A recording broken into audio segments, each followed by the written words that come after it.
Greetings and hello everyone. I am Sonobat and today we are going to be taking a look at Proverbs. Before that, what is Proverbs? So Proverbs can be defined as a short, well-known saying stating a general truth or a piece of advice. So now we shall take a look at some of the examples of Proverbs. Early bird catches the worm. So these proverbs actually implies that people who are early, they are usually prone to achieving something or to succeed at doing something. So it implies that people who are early actually have an advantage over people who are late. Next, look before you leap. So this proverb is indeed one of my favorite proverbs. So it implies that we should think before we act. So it is wise for us to think before we act so that we won't regret our action later.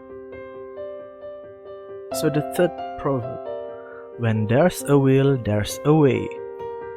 So this proverb actually means that if you are determined in achieving something, you will find a way to achieve it.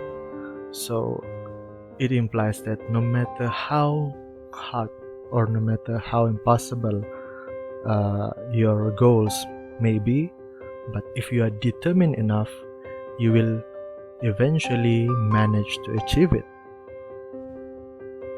Next, an apple a day keeps the doctor away. So this is a very simple proverb and it is mostly used by most people. So it means that healthy food will keep you healthy. Pretty straightforward proverb. Then birds of the same feather flock together. So it means people who share the same common ground are bound to be together. So for example, when you are communicating with someone and you find out that the person that you are talking to share the same interests with you, then you are most likely to be friend with that person because you share the same interests with your partner. After that, don't put all your eggs in one basket. So it means it is important for us to have a plan B in any situation or to have a contingency plan in case the things that we are doing didn't work out. So this actually serves as an advice to us that it is important for us to come up with something or to at least prepare something in case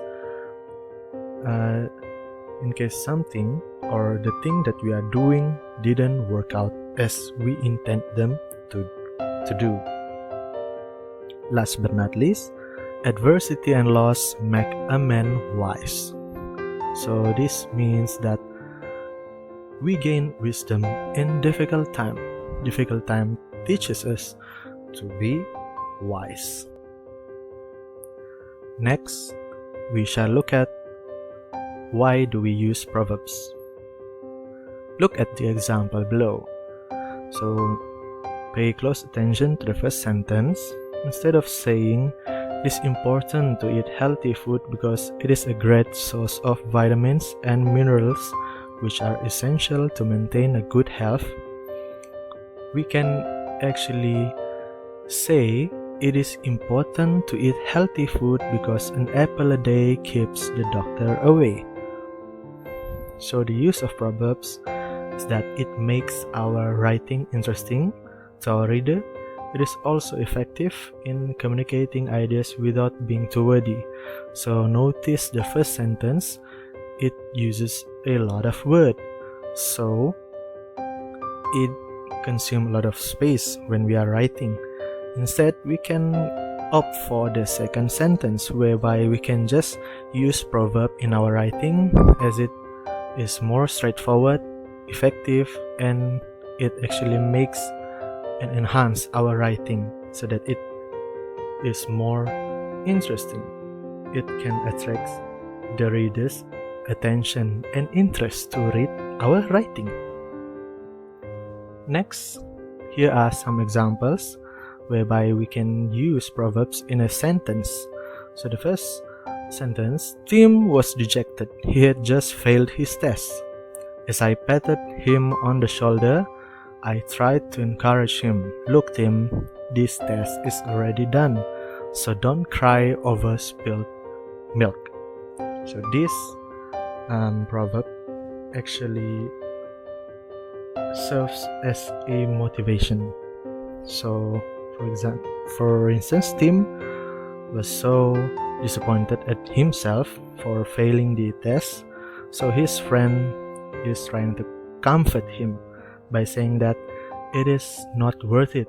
It's not worth to regret over things that has already happened in the past.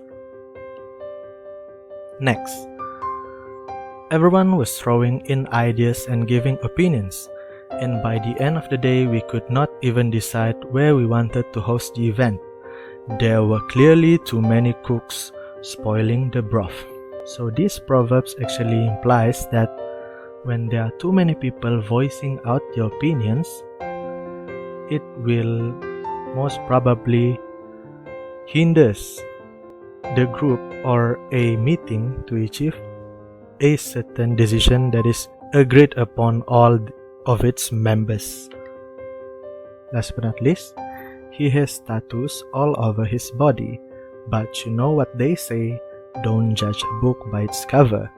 So this proverb implies that we shouldn't quickly jump to the conclusion or judge people based on their appearance. So that is all from me. Thank you very much.